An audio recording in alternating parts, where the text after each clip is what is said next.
Bonjour et bienvenue au Beth Rabat de Créteil. Je vous propose d'envisager ensemble quelques enseignements qui sont délivrés par cette parashat Yitro, qui est bien évidemment une parasha fondamentale puisqu'on y trouve les 10 commandements, Aseret Adibrot. Et tout d'abord, une première interrogation. Le premier terme des 10 commandements est Anochi, je. Et nous voyons que dans le Midrash Tanchuma et dans le Yalkut Shimoni, exactement, on trouve la remarque suivante: Anochi Shem Mitzri Hu. Anochi est un terme égyptien. Effectivement, on voit qu'en hébreu, je se dit Ani. Et donc Anochi est un terme égyptien. Nous voyons que la révélation du mont Sinaï, avec toute son importance, avec le fait que Vayered Hashem el Har Sinaï, Dieu est descendu sur le mont Sinaï, et donc Dieu s'exprime devant l'ensemble du peuple d'Israël, et à ce moment-là, le premier mot prononcé par Dieu est un mot égyptien. Parenthèse, on voit la valeur fondamentale de Matan Torah. Bien souvent, on n'y prête pas attention. Vous voyez que, par exemple, l'histoire de la Gaule nous est totalement inconnue. Les Gaulois ne savaient ni lire ni écrire, ils n'ont laissé absolument rien d'autre que des dolmens.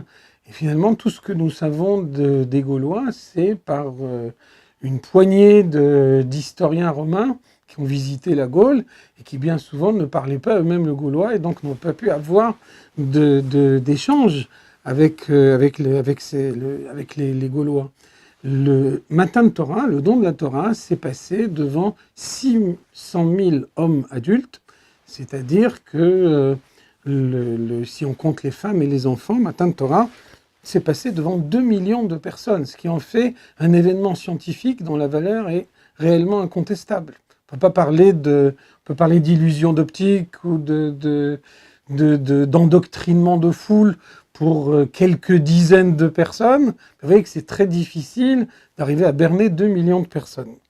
Donc Dieu se dévoile sur le mont Sinaï, et lorsqu'il se dévoile, eh bien le premier terme qu'il emploie est un terme égyptien. La question est d'autant plus forte qu'on trouve dans la Gemara Shabbat. La Gemara Shabbat nous dit que Anochi, c'est un mot qui est constitué des initiales de la phrase Ana Nafshi Ktavit Yehavit. Moi, l'essence de moi-même, je lui ai donné une forme écrite et je vous l'ai donnée. Donc finalement, toute l'image de la transmission au peuple d'Israël est exprimée dans un mot qui est précisément un mot égyptien. Alors en fait, ceci nous conduit à nous interroger sur la finalité du don de la Torah. On pourrait penser, première idée, le don de la Torah a été une révélation de connaissance. On a pu, de cette façon-là, avoir la connaissance de la Torah. Alors on voit que le Midrash nous dit « Lo paska yeshiva me'avoteinu b'Mitzraïm ». Pendant toute la durée de l'esclavage d'Égypte, nos ancêtres n'ont pas cessé d'étudier la Torah. Bien plus encore, le Midrash nous dit aussi « Avraham zaken ve'yoshev ba'yeshiva » Yitzhak zaken ve'yoshev ba'yeshiva, Yaakov zaken ve'yoshev ba'yeshiva. Avraham, Yitzhak et Yaakov, jusqu'à un âge avancé, consacrent leur vie à l'étude de la Torah. En d'autres termes, l'apport du don de la Torah n'est pas la connaissance de la Torah, parce que la connaissance de la Torah, nous l'avions d'ores et déjà au préalable. On pourrait se dire, le Matan Torah a apporté la pratique des mitzvot. Alors le Midrash nous dit Kiyem Avraham Avinu et kol Torah kula ad shelo nitna. Notre père Abraham a mis en pratique l'intégralité de la Torah avant qu'elle soit donnée, et le Midrash précise Afilu Eruve Tafshilin. La mitzvah du Hérouv est une mitzvah tardive, introduite par nos sages. On voit que notre père Abraham en avait connaissance et l'a lui-même mise en pratique. Donc finalement, quel est l'apport du don de la Torah si la connaissance existait déjà au préalable et si la pratique était connue? Eh bien, avant le don de la Torah, il y avait dans le monde une dichotomie, il y avait une coupure entre la spiritualité et la matière du monde. Il y avait une impossibilité de pouvoir introduire la sainteté dans les objets matériels du monde. Et c'est précisément là que nous touchons tout l'apport de Matan Torah. Matan Torah a fait qu'un objet matériel puisse être consacré au service de Dieu. Nous voyons que Avraham Avinu, nos ancêtres, les patriarches ont accompli des mitzvot. On ne voit pas que par leurs mitzvot, ils aient sanctifié la matière du monde. Inversement, après le don de la Torah, une paire de tefilin possède une sainteté intrinsèque. Même au moment où on ne met pas les tefilin, on leur doit un certain égard, on ne peut pas les mettre n'importe où, ce qui veut dire que même au moment où les tefilin ne sont pas utilisés pour mettre en pratique la mitzvah, malgré tout, elles sont imprégnées de la sainteté. Alors ça, c'est l'apport spécifique du don de la Torah. C'est la possibilité que Dieu nous donne de pouvoir imprégner la matière du monde de sa présence. Et c'est la raison pour laquelle le premier mot des 10 commandements est un mot égyptien pour nous dire que même dans un endroit aussi bas que l'Égypte, que nos sages appellent Ervat Haaretz, l'abomination de la terre, même dans un endroit aussi bas, la présence de Dieu peut être ressentie. C'est la raison pour laquelle le roi Shlomo nous dit dans Michelet, Bechol drachecha daehu. Dans chacune de tes voies, connais Dieu. Chacune de tes voies, ça veut dire que s'attacher à Dieu, c'est pas uniquement en mettant les tefilines, en mettant en mettant un talit, en étudiant la Torah, en faisant la prière. On s'attache également à Dieu quand on mange, quand on boit, quand on dort, quand on travaille, quand on fait tous les actes du quotidien. Et de fait, nous pouvons trouver dans le Shulchan Aruch des préceptes qui s'appliquent à chaque instant de l'existence d'un juif.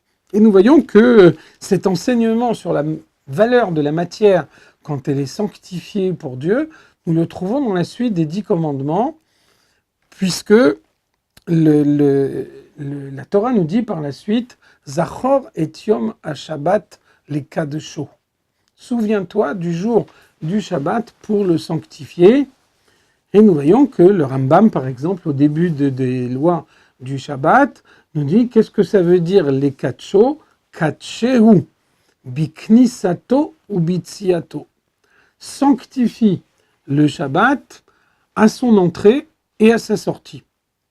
La sanctification du Shabbat à son entrée, nous dit le Rambam, c'est le kiddush du vendredi soir. La sanctification du Shabbat à sa sortie, c'est la Havdalah du samedi soir. Et donc, vous voyez bien que si on comprend bien que le Shabbat soit introduit par un kiddush, qui est un moyen de sanctifier le repas du Shabbat, d'en faire une mitzvah, en revanche, vous voyez bien qu'au moment où on fait Havdalah, ça n'est plus le Shabbat. Et malgré tout, vous voyez que le Rambam déduit la mitzvah de la Havdalah précisément du commandement Zechor et Yom ha-Shabbat lekadesho. Souviens-toi du jour du Shabbat pour le sanctifier. Alors on est obligé de dire que de la même façon qu'on introduit le Shabbat en le sanctifiant, et ensuite pendant toute la durée du Shabbat, on s'élève au-dessus de la matière du monde, on peut consacrer plus de temps que pendant la semaine à la spiritualité, eh bien lorsque le Shabbat s'achève, Alors il ne s'agit pas d'une coupure avec la spiritualité, mais bien au contraire, nous dit le Rambam, même à l'issue du Shabbat, même lorsqu'il est déjà terminé, il faut encore le sanctifier par la Havdalah, et puis ensuite conserver cette sanctification pendant tout le reste de la semaine, dans chacun des actes du quotidien.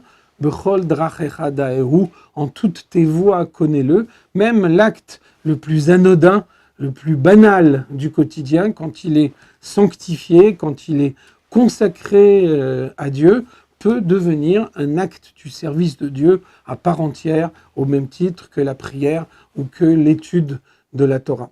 Donc nous resterons ensemble sur cet enseignement important qui justifie tout le don de la Torah, toute la révélation du mont Sinaï qui est à la base de la constitution de notre peuple.